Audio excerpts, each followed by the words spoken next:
بسم الله الرحمن الرحيم الحمد لله رب العالمين رب السماوات والأرضين والصلاة والسلام على سيد الأنبياء والمرسلين سيدنا ومولانا أبي القاسم. In these few days, first of all, before I start lecture, we are blessed to have one of the biggest scholar in America, Haider, among us. It's a blessing having him here. And as I've been talking to you in all these days, try to establish a very good contact with ulama, those who are studied in Hawzat and Hawza Ilmiya, into the seminaries. And inshallah today I'm going to recite a beautiful hadith about the ulama and fuqaha and mujtahideen, khasan ulama in general. So if you want to be in touch with Hajjah Zakiri, ask his number, be in contact with him. I'm always here, I'll be here, you have my contact inshallah. Then you can have more benefit of having an alim into the city. And he lives, Hajjah Zakiri lives in the city very close to us, and it is a blessing. It's a great blessing. And I don't know, have you ever heard it or not? We have a lot of hadiths from Ahlul Bayt where they say, if in a cemetery, when there's an alim being graved, then for at least 40 days, all other mawta, all other marhumin, whether they're people of good thing or bad thing, what they are, they're going to remain away from any kind of adab because of this alim. When alim is dead, when alim is dead, so بطريقة أولى when alim is alive, living among you in the city, you have to have a contact with an alim, have his number, contact your questions, ask your questions, ask your problems. Inshallah, ulama, they are going to help you, because ulama in general, they are representatives of A'immat Tahirin among us. Sallu ala Muhammad wa ala Muhammad.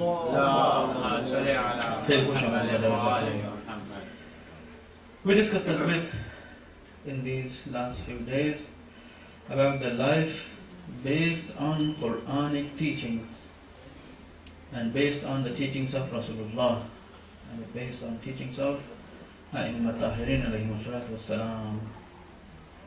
This is all. And when we follow Ahlul Bayt, when we listen to them, when we follow their values, then we can call ourselves Shia. Otherwise we are not Shia.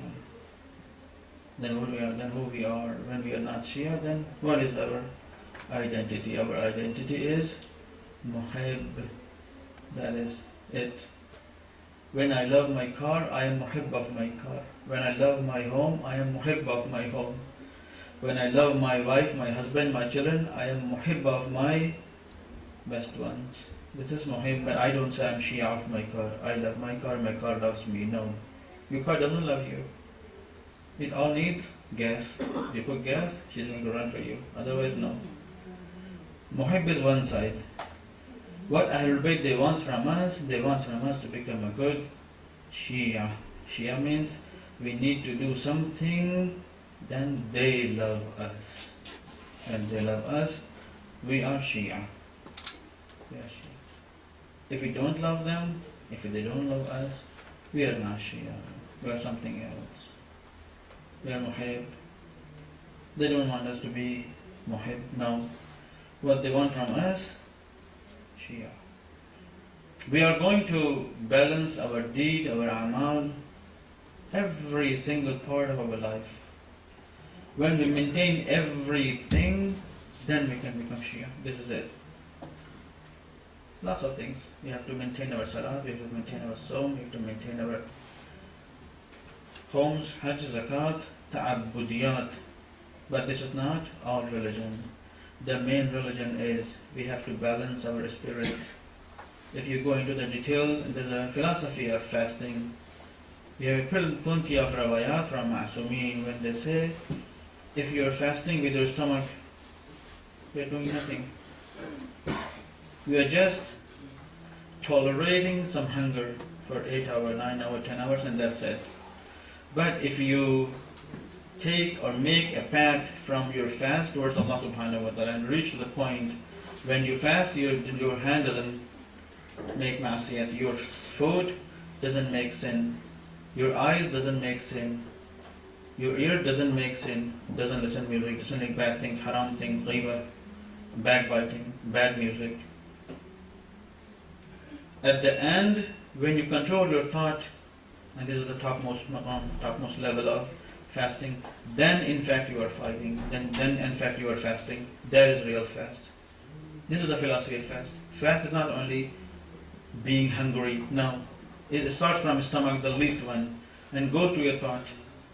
So from your stomach, your hand, your leg, your ears, your eyes, your lips, your mouth, your language, everything controls.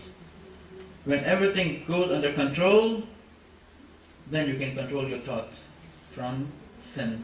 Even though you don't think about sin, when you think about sin, you say, La hawla wa la quwwata illa billah al-ali al-azim. By saying this, Shaitan run away from you, Iblis runs away from you. You're good. This is the real fasting. Otherwise, fasting is hunger. You can fast every day, very good. You can be hungry, and that's it. When we are praying salat, we're still doing ma'asiyah, we're still doing sin. No, this is not the salat. What is the salat? What is the real salat? Salat tanha anil fahsha wal munkar. If salat is stopping you from fahsha and munkar, fahsha is a big sins, great sins. Fahsha. It stops you. This salat stops you.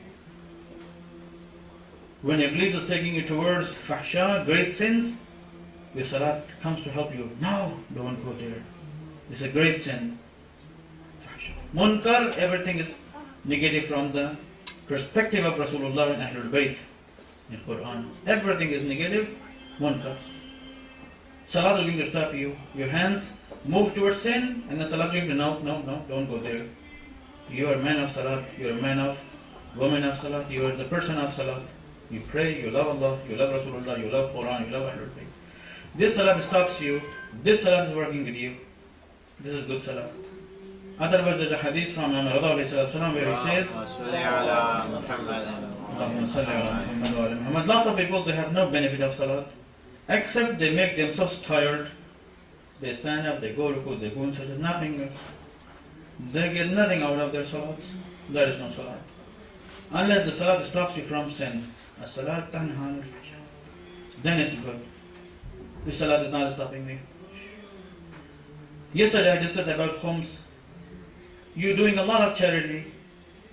You're doing a lot of things. But you're not paying khums, you are in trouble. If that was important to Allah subhanahu wa ta'ala, He would tell you, I don't want you khums first. First do charity and then khums. Allah knows better. He wants first khums and then charities. Pay khums first and then go for charity. You cannot take things upside down. No, I love charity better and I'm going to khums maybe next year, after 5 years, after 10 years. No, it's not like that.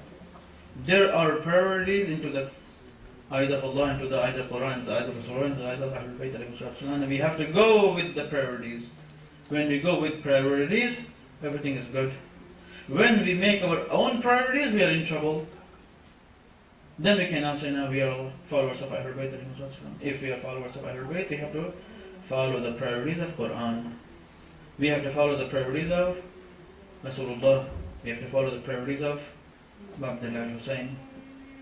This is what happened with Abdullah Hussain. He said, okay, now it's time to move. Who wants to join me? I mentioned you a book, a very beautiful book. Right? The Journey of Imam Hussain from Medina towards Karbala, written by, if I'm correct, Sayyid Sadiq Najmi. Very good book, very small, 300, 400 page book. He compiled all those talks of Abdullah Hussain, all those talks of Sayyid al-Shuhada into this small one volume. What was the mission of Abdullah Hussain? Why he moved from there? He said, oh, I cannot live with Yazid. My people, they want me there, I'm going to Kufa, to somewhere else. Who wants to join me? You can join me. When your Imam is saying, join me, this is the first priority. You can't say, yeah, I think I have business. So let me finish my business and then inshallah I'll join you 2 months after. No. When your Imam is saying, join me, then join him, first priority. When your Rasul is saying, this is the first priority, Salat, Saum, Qum, Zakat, do not break the hearts of the people, first priority. Okay, yes. I'm surrendered. Then we can say, yes, we are Shia and Muslim. Then we are really followers of Ahlul Bayt. What are the top priorities in Islam? One of the most top priority in Islam is eating halal. Eating halal in two ways. The food you're using for your life is coming from halal source, number one, and it is halal. It has to be tahir. There is no najasa in it from two sides. This food has to be coming to you from halal way. If this food is coming from the way of bribery, what we call in our language, rishwat, this food is haram. I'm working for zalim, tyrant, the person who doesn't care about Islam, doesn't care about anything. He is behind his power, tyrant. You're working for him, this food is haram.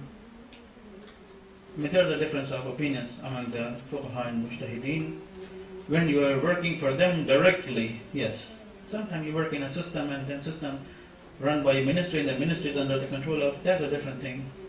But sometimes we listen, we work directly to the tyrants and we bring this food into home, haram food. And Ajib, 2 days ago I was reciting some ahadith of the effects of the haram food. Ahlul Bayt say when you eat haram food, you are not putting yourself into trouble only, you put your children into a big problem. It's up to you. If a parent, they give their children a food, there is a AIDS disease in this food. And the child when grow up, I say, my father, he did this, he made this mistake, my mother, she made this mistake. He is not responsible, this child is not responsible, but the parents, they are responsible.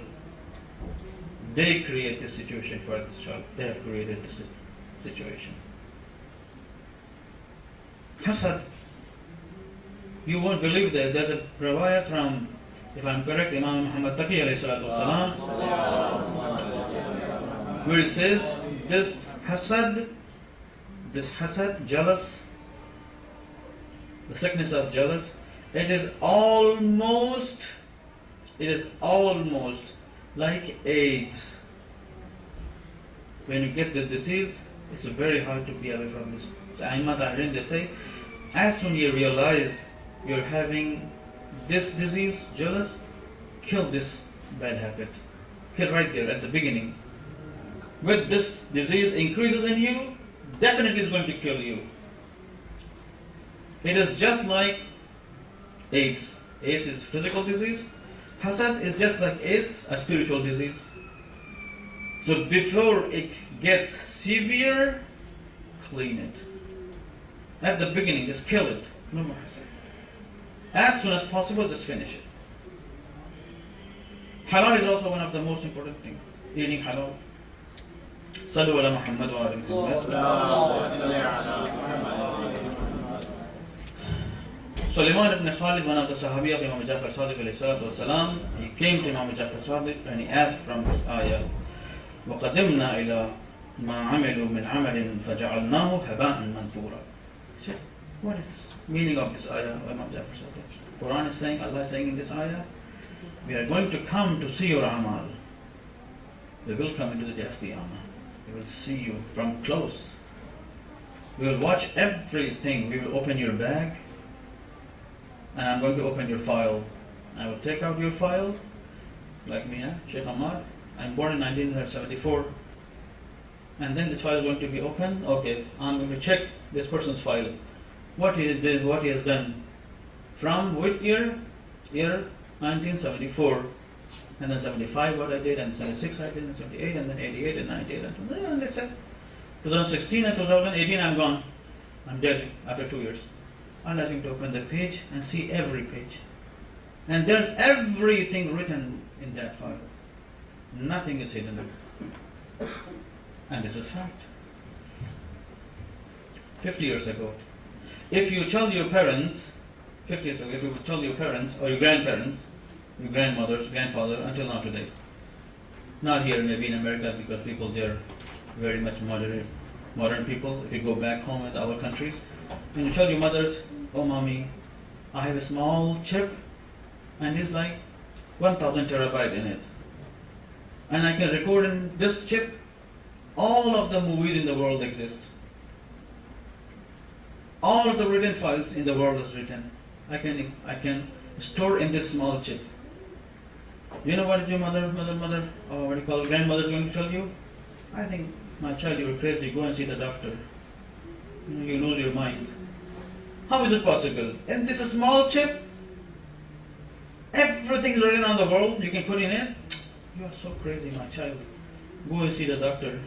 I think last night you had a very bad dream. She's going to reply you like that. She would not believe that. No. In this small chip, and then you will start explaining to her, oh no, my mother, this is 1 terabyte means like 1000 gigabytes, and gigabyte is 1000 megabytes, and 1000 megabytes is 1 kilobyte, and then 1 kilobyte and megabyte and gigabyte. Leave me alone. How can you do that? You stupid child. Leave me alone. But now science tells you in DNA, and you have millions of DNA in your body. Your DNA keeps your record since your childhood to the day of your die. Every single thing you see, there's a picture. Every single thing you thought, there's a note for it. Everything you do, there's a recording it. Very simple. In old times, you could not say like, oh, who knows Allah is going to show us or not. But now we know very well. Allah can show us everything. Allah shows. We have a lot of ahadith from Aimma Tahirin where they say before you leave this world, in the last few hours, 1 hour, 2 hours, 3 hours, you will see your entire life, what you have done in your life. Since the year you were born and the time you're dying, you see every single thing in 1, 2 hours. Just like forward movie. And then people, they are going to realize their life and analyze their life, and they are going to feel sorry for it. I missed it. I could have turned every seconds of my life to making points to Allah subhanahu wa ta'ala, to making grades, to make some sawab, but I missed it. I missed it.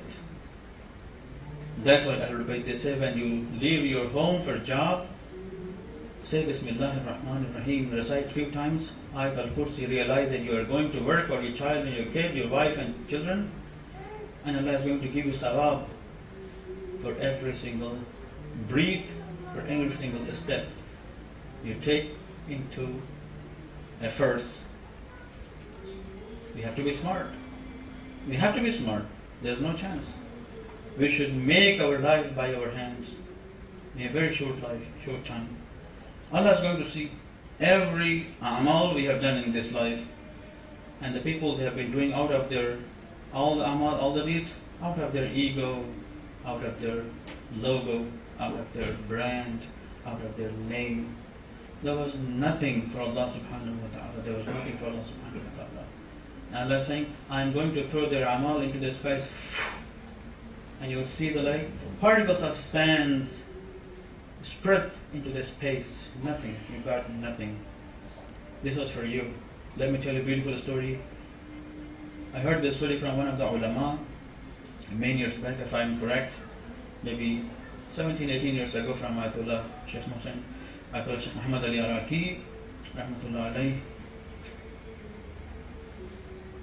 There was a faqih, great faqih, into Najaf. When he passed away, and he went, make sure, my brother and sister, first of all, make sure, an alim means, a faqih means, who spent his life into the halal way, all wajibat done, on all muharramat, away from every muharramat, Almost all mustahabbat is done. Almost all makruhat left away, left behind. Even the mubahat, they try to do best for Allah subhanahu wa ta'ala. He passed away. First night in his qabr, Malaik, they came to visit him. Who is your God? This is my God. Who is your Nabi? This is my Nabi. Who is your Imam? This is my Imam. And then Malaik said, you are a great faqih, yes. Then what is your amal? I don't see any amal in your account. What? You don't see any amal in my account? No. There's your file, and we don't see anything. I don't see, Malaik, they said. Angels, they said, I don't see any amal in your account. Oh, why don't you see any amal in my account? What's wrong with my account? What is wrong with my account? I lived 60, 70, 80 years, and I did all this mustahabbat, wajibat, all these khair, good deeds. I kept away my nafs, my wujud, my existence from all bad haram, makruhat, bad things. Why my file is empty? I have nothing. I did this. Malak said, yes, I know you did this. But when you did this, intentionally you were doing this for yourself. There's your name behind it. Oh. And I did this. Yes, you did this. But in the niyyah, in the intention, there was no Allah subhanahu wa ta'ala. It was all you. You did it for your shuhra, publicity, for your name, from your title, for your brand. And then I did this. I taught all these students. Yes, you did. But you made all these students because they are going to carry your maktab, your school of thought. There was no Allah subhanahu wa ta'ala. And I did this. Yes, you did this, but there was a name of this and that. There was no Allah subhanahu wa ta'ala. And then at the end, this alim, he started crying. He said, Ya Allah, then who's going to help me? Then what I'm going to do? What is my amal then? Then what you are going to do with me? He asked from Malaik, from angels. They said, no worries. There is bashara for you. Bashara means good news. What good news? You told me I have nothing in my account. Then what is bashara for me? He said, no, it's a bashara. It's a good news for you. Good news for what? He said, in your entire life you did at least one thing for Allah subhanahu wa ta'ala. 100% pure, 0 to 100 for Allah subhanahu wa ta'ala. And then they told him, do you remember that night? What night? When you were young and you're writing a book, and all of a sudden a drop of ink was fallen on your paper, and a fly came to your drop, that drop fallen, and she started drinking the ink. And for a few seconds or for a few minutes you hold your pen because this creator is going to drink for Allah subhanahu wa ta'ala. And then where you realize this is the makhluk of Allah subhanahu wa ta'ala. Why should I hurt it? Let her drink and she will leave me. And that amal was in your entire life 100% pure for Allah subhanahu wa ta'ala. Allahu Akbar. You have done good, a lot of good things. But beside all those good things, this amal, this deed, this happening, Allah liked it. And I like this amal, and because of this amal you are going to be in Jannah. At least bring few things for Allah subhanahu wa ta'ala. We have to bring few things on the top. We have to do a lot of things for the sake of Allah subhanahu wa ta'ala. This Rafi asked from Imam Jafar Sadiq, O Jafar Sadiq, O Imam, Ibn Rasulullah, what is the meaning of this ayah? And that's going to watch us. Now said He's going to watch you. Every single amal. You have to bring few things to Allah subhanahu wa ta'ala for what? Pure amal to Allah subhanahu wa ta'ala. If you can bring something pure to Allah subhanahu wa ta'ala, then you're good. But if you don't bring pure amal, you are going to be in trouble. We have to try hard, yes. All I can say to Allah subhanahu wa ta'ala, oh Allah, I did my best. I tried my best. When you try your best, you're good. Quran says, what you can do, you have to try your best. This is your duty. And Allah says, I'm going to fix everything. But you try your best. Don't say to Allah subhanahu wa ta'ala, oh Allah, I was living in America. Oh Allah, if you ask people from Iraq, oh Allah, I'm living in poverty in Iraq. If you ask from people of India, oh Allah, I'm living in India. If you go in people of Iran, oh Allah, I'm living in the Iran, there's a problem. If you come to people of Mecca, oh Allah, I am, in the deep burden of the taxes and, everybody living is a problem. There's a problem, here's a problem, there's a problem. Problems are problems. Everywhere you go, there's a problem. But while we are living in the trouble, in the problem, we have to try our best. We have to try our best. As much as possible, what we can do for Allah subhanahu wa ta'ala, for the sake of Rasulullah, for the sake of Ahlul Bayt alayhi salatu wasalam, for the sake of Quran. And only Allah can help us, only Quran can help us, only Rasulullah and Ahlul Bayt, they can help us. My sisters and my brothers, believe me, nobody is going to help you in this planet.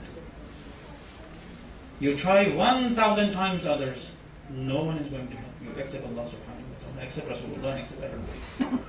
I discussed this hadith 2-3 nights ago. Inna ghayra muhmilina li mura'atikum.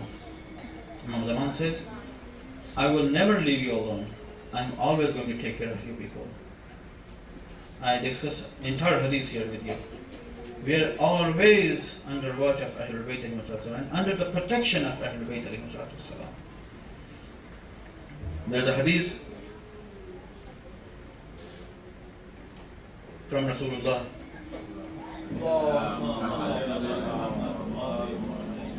Then Imam, he explained the things in this riwayat. Imam Sadiq says, because lots of people, they eat haram, and because of eating haram, they are going to be in trouble. And then Imam mentioned this hadith from Rasulullah, and then he says, the hadith is,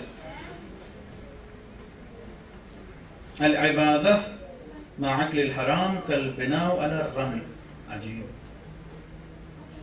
Al-ibadah ma'akli al-haram kal-binaw ala-raml. Ajib. What does it mean? Imam is saying, when people, they are doing ibadah of Allah subhanahu wa ta'ala, when people, they worship Allah subhanahu wa ta'ala, and while they are eating haram, they don't care about anything. They just eat haram and haram and haram. Haram itself, and food is provided by the way of haram. When people, they eat haram, it is just like people, they are making their homes on the sand. The day you're going to finish your last brick on your home, just a week after, whole home is going to go. And you have to build it again. You cannot make your home on the sand, on the moving sand. No. You have to make your home on the firm land. Then you can keep this home for centuries, for a few decades. Otherwise, there's no way this home is not going to remain. And you just keep bringing it, just keep bringing it, just keep bringing it. No, you have to fix this problem. You can't say, no, I'm just trying hard, I'm trying hard. What? Trying hard what? Trying what? Trying hard what? Do something for the sake of Allah subhanahu wa ta'ala. If I'm correct, Harun al-Rashid, one day he was walking with his wife beside the river. If I'm correct, Najaf, this is Harun al-Rashid. He was walking beside the water, creek, beside the maybe seashore somewhere, and all of a sudden they saw Janab Buhlul. He was sitting beside the water and he was making a home, sand home. Kids, they make sand home, right? Beside the seashore. Buhlul was making a sand home. Harun's wife, she was mu'mina. She was the lovers of Ahlul Bayt. She was a great Shia. She told, oh Harun, what you are doing here? He says, I'm making home in Jannah. Oh, you're making home in Jannah, in heaven? Yes, yes, I'm making home in Jannah. And then she asked, do you want to sell this home to us? Buhlul said, yes, if you want to buy it. How many? Few dirham. Few dirhams. Okay. 20, 40, 50. There you go. She bought a home in Jannah. Harun, he laughed on his wife. Come on. You want a home in Jannah? Buhlul is selling a home in Jannah to you. Come on. What happened? The next night when they slept, king and queen, king saw a dream that his wife was entering into Jannah. And when he wanted to follow his wife, gatekeepers at the Jannah, they told him, no, you're not allowed to be into Jannah. Huh? Why? Because you have no property in Jannah, only your wife. And then this beautiful building belongs to wife. She bought it last night from Buhlul. Huh? She bought it from Barum. This is the home? Yes, this beautiful premises, this beautiful palace belongs to your wife. And I don't have nothing. No, you have nothing. You cannot enter into Jannah. He just wake up. And the next day he told his wife, come on, let's go for a walk. We are going to walk beside the seashore. Okay, let's go for a walk. Why are you in a hurry? No, we are in a hurry. Let's go for a walk. They came to the walk and they say again, the Babylon sitting there and making the homes, sand homes. And this time, he put his step first towards Babylon. Okay, Babylon, you want to sell this home? Yes. How many dirham? He said, price has changed. Today's a little expensive. How much you want? Half of your kingdom. Oh, it's stupid.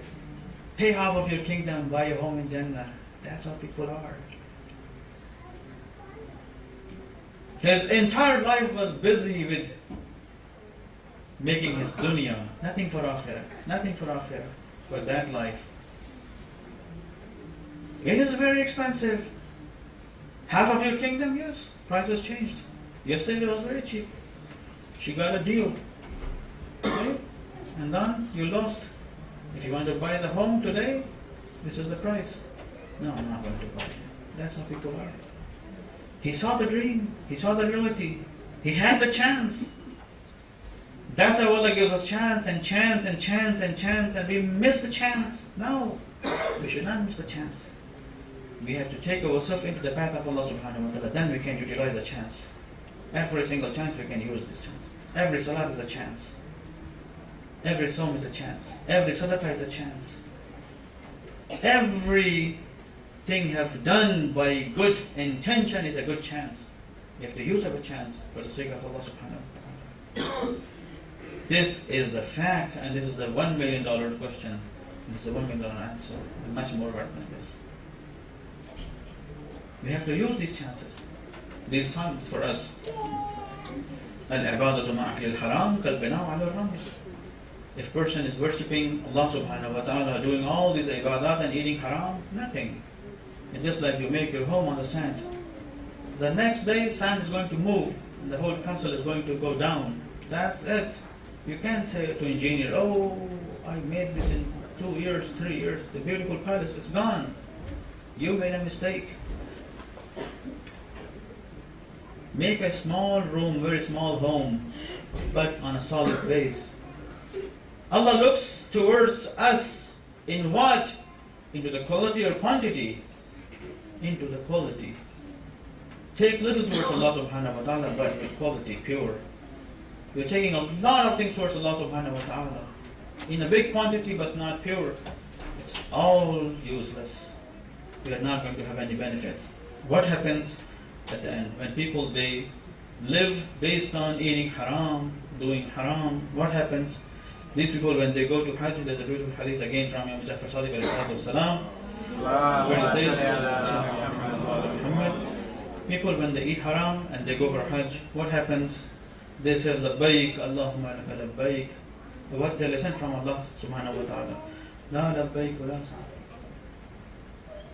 We are not saying labbaik. We say labbaik, Allahumma laka labbaik. Labbaik was, oh no, I'm running towards you. You are not running towards Allah subhanahu wa ta'ala. Labbaik, Allahumma laka labbaik. Labbaik, la sharika laka labbaik. No, you are still mushrik. You don't consider Allah subhanahu wa ta'ala the one who can help you. إِيَّاكَ نَعْبُدُ وَإِيَّاكَ نَسْتَعِينُ. The one. We worship you, only you. We ask help from you, only you. No, it's not. These are only wordings. Quran says no. No. You say Allahumma labbaik. Allah says la labbaik, la sa'daik. We're not saying it. When you say, you don't mean it. You cannot trick Allah subhanahu wa ta'ala. No, this is something else. We have to say pure for Allah subhanahu wa ta'ala. When we say something pure for Allah subhanahu wa ta'ala, then it is good.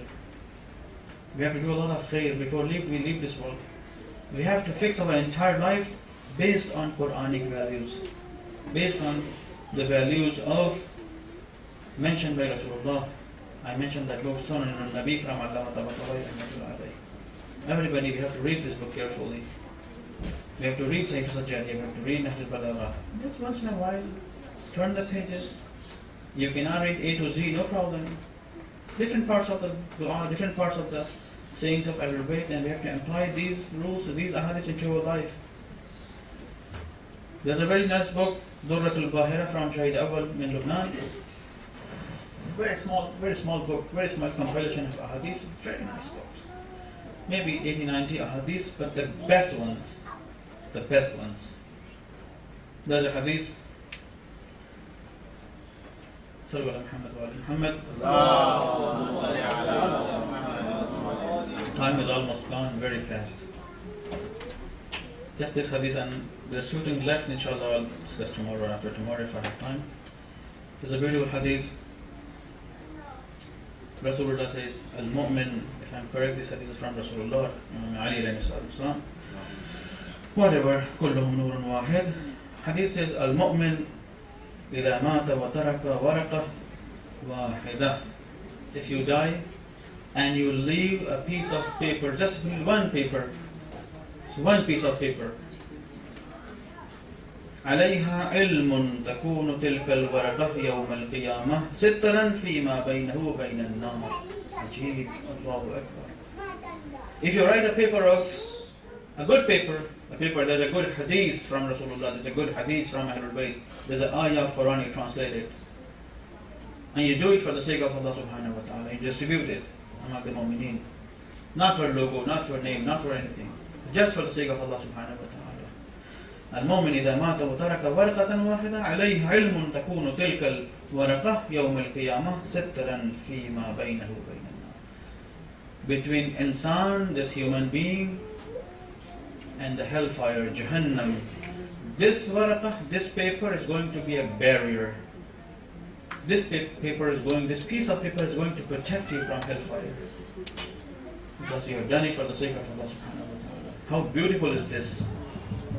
There's a small piece of paper, but there's a hadith from Rasulullah, there's an ayah, there's ilm. This ilm is not physics and chemistry. This ilm is ilm al-deen. This ilm is wisdom, it's hikmah. Al-hikmah al-mu'min. Wisdom is missing for mu'min. There's an ilm, and this is the ilm.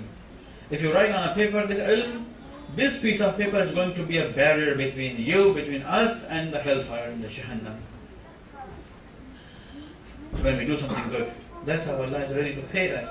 But we have to move towards Allah. We have to do some steps. We have to take some steps. And then He says, وَعَطَاهُ اللَّهُ بِكُلِّ حَرْفٍ مَكْتُوبٌ عَلَيْهَا مَدِينَةٌ أَوْسَى مِنْ دُنْيَا سَبْعَ مَرَّاتٍ. And for every single letter written on this paper, Allah is going to give you a palace which is 7 times bigger than this land. Allahu Akbar. Allahu Akbar. Because we have done something really nice. You translate a beautiful hadith, you find a beautiful hadith, you ask an alim, you call your alim, O shaykh, O hajaba, you live here, please help me, I want to find a beautiful hadith. What is hadith? This is alim is going to tell you hadith, you translate it in English, and you just publish it. You photocopy it and you distribute it to the people.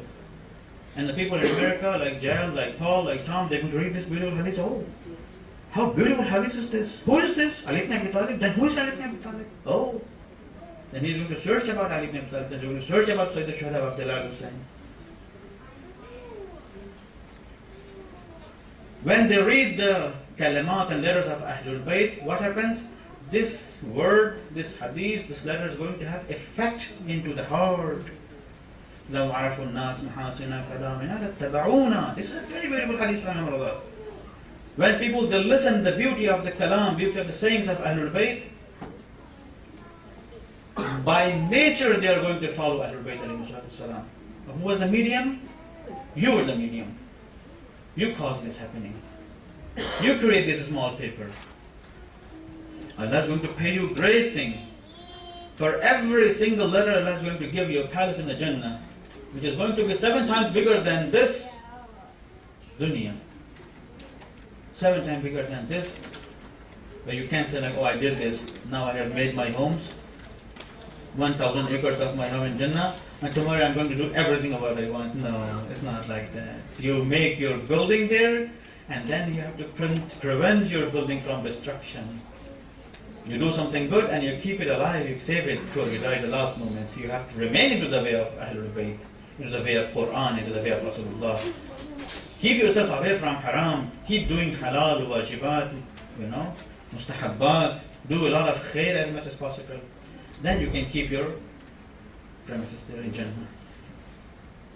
أوسع من الدنيا 7 مرات وما من عبد مؤمن يقعد ساعة عند العالم إلا ناداه ربه جلست إلى حبيبي. And Allah says in this hadith, Amir al-Mu'minin Rasulullah, they are saying, if you sit down with an alim for a few time, short time, when you sit with an alim to learn something from Ahlul Bayt, to learn something from Rasulullah, to learn something from Quran, when you sit down with an alim purposely, intentionally, for a few minutes, for a few hours, for a few seconds, Allah is going to tell you, you sat down in the dunya with my Habib, with my friend. Alim is the Habibullah.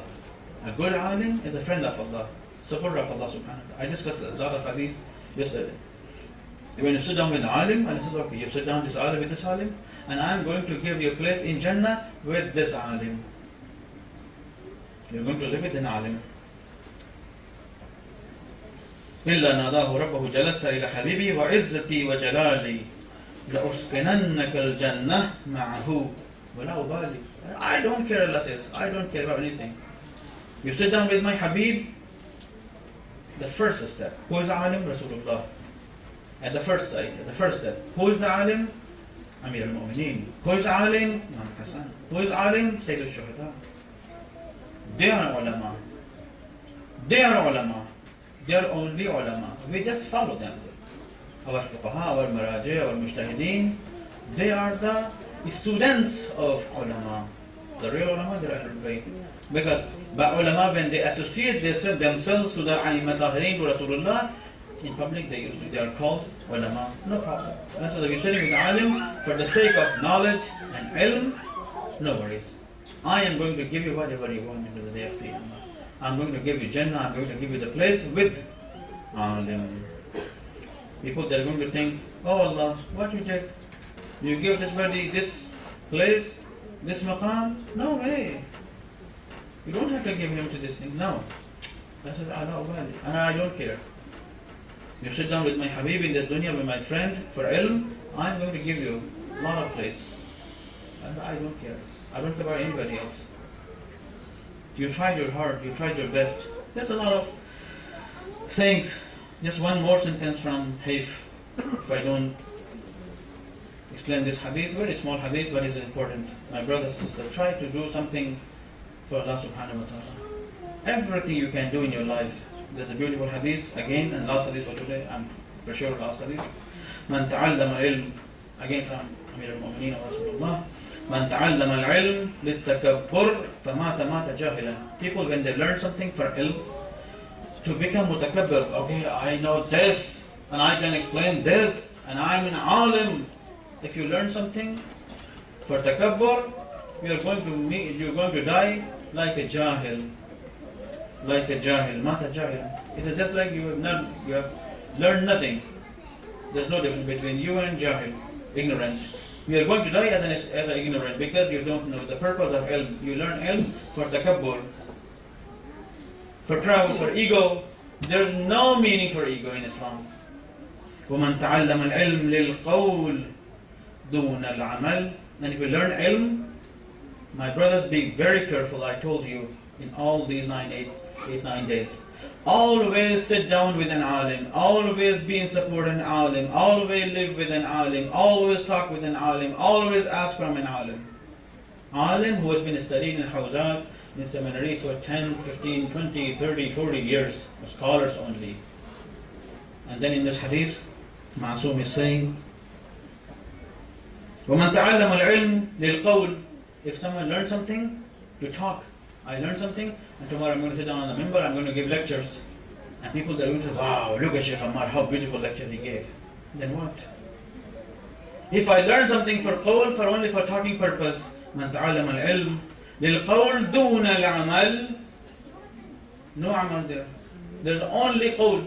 My intention is not amal deed. I just learned something to explain to people and make points. What happens? فَمَاتَ مَوْتَ مُنَافِقًا. This body is going to die as a munafiq, hypocrite. this body is going to die as a munafiq, hypocrite. And hypocrite, you know that munafiq, he is going to be in Jahannam, hellfire. He's not going to be in Jannah.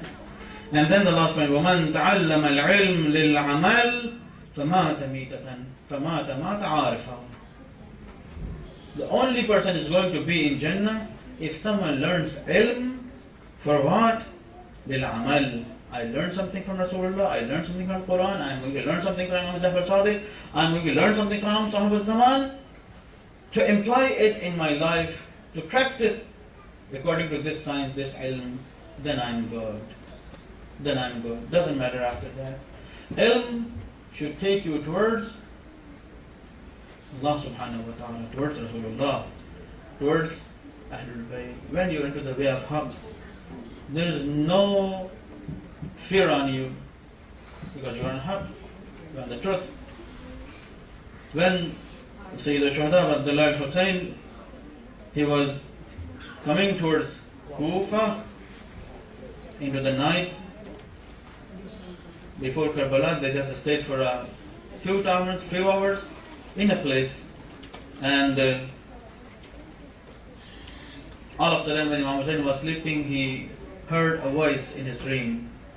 Someone is saying, "Oh son of Rasulullah, Yabna Rasulullah, oh Hussein, death is coming behind this caravan.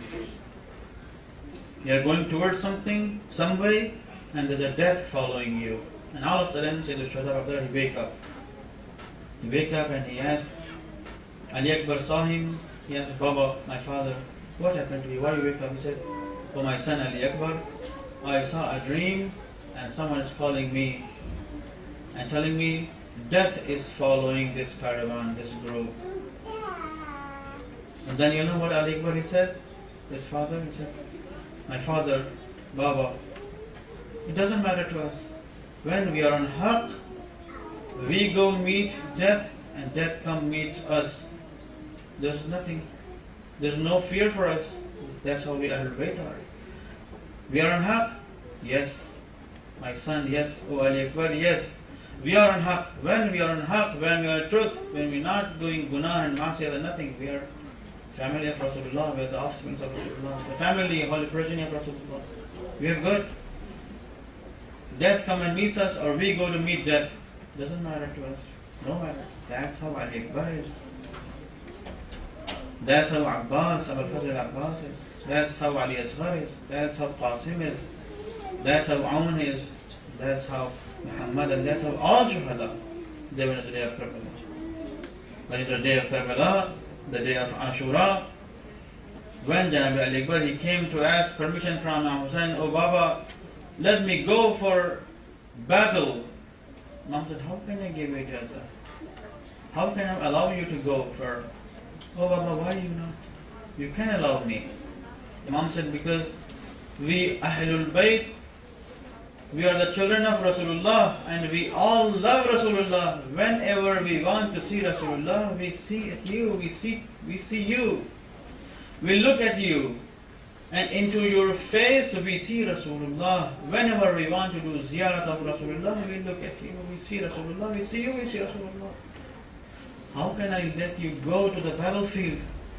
If we are going to lose you, then how we are going to do ziyarat of Rasulullah?" Oh Ali Akbar, you are the picture of Rasulullah, your character, your voice, your face, your attitude. That's how Ahlul Bayt are. But he said, "Oh no, father, let me go." He said, "Okay, my son, if you want to go." He prepared by himself Ali Akbar. Imam Hussein, he prepared by his own hands Ali Akbar to send him to that battlefield, knowing that everyone has gone to that battlefield, wouldn't come back alive. If Ali Akbar is going to the battlefield, he's not going to come alive.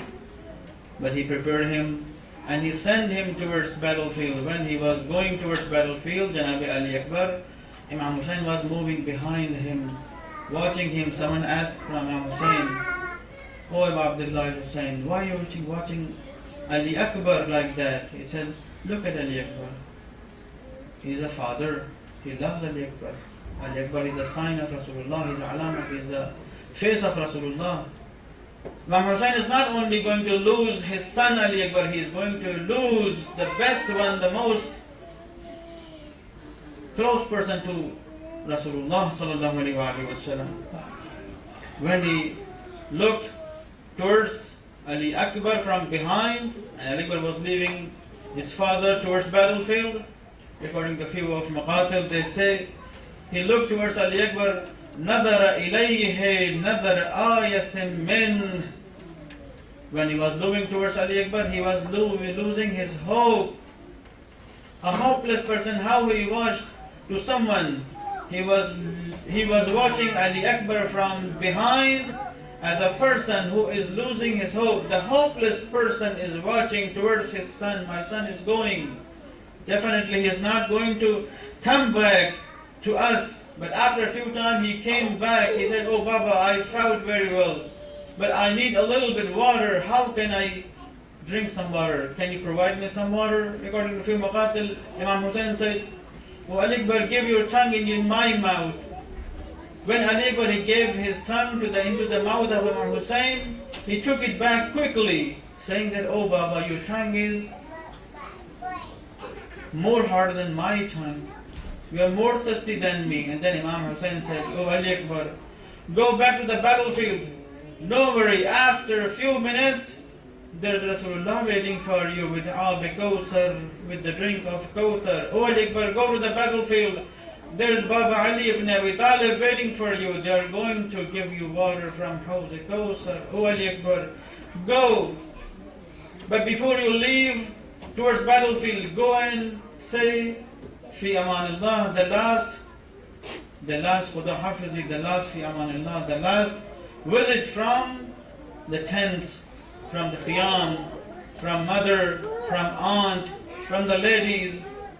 Rawayat says, when Ali Akbar was leaving the tent, sometimes the shed was going up. Ali Akbar left the home towards Karbala, and then ladies, they grabbed him back into the tent. They wanted to see more and more and more, because they knew it. If Ali Akbar is going to leave this place, he is not going to come back alone, come back again. When he went to the battlefield, he fell down after a big fight. When they attacked on Ali Akbar, they cut him into the pieces and pieces. Then he called, "Oh Baba, come and help me." When Imam Hussein came to Ali Akbar, he fell down on Ali Akbar. Enemies, they said, "Okay, almost Hussein is gone, then Hussein is not going to be alive." All of a sudden, Janab Zainab came to Janab Abu Abdullah and Hussein, put her hands on the shoulder of Abdullah, saying that, "Oh brother, stand up, you have been big help to us. Now I have to help you." Then Imam Hussein, he stood up. سيعلم الذين ظلموا أي منقلب ينقلبون إنا لله وإنا إليه راجعون. مات من حسين.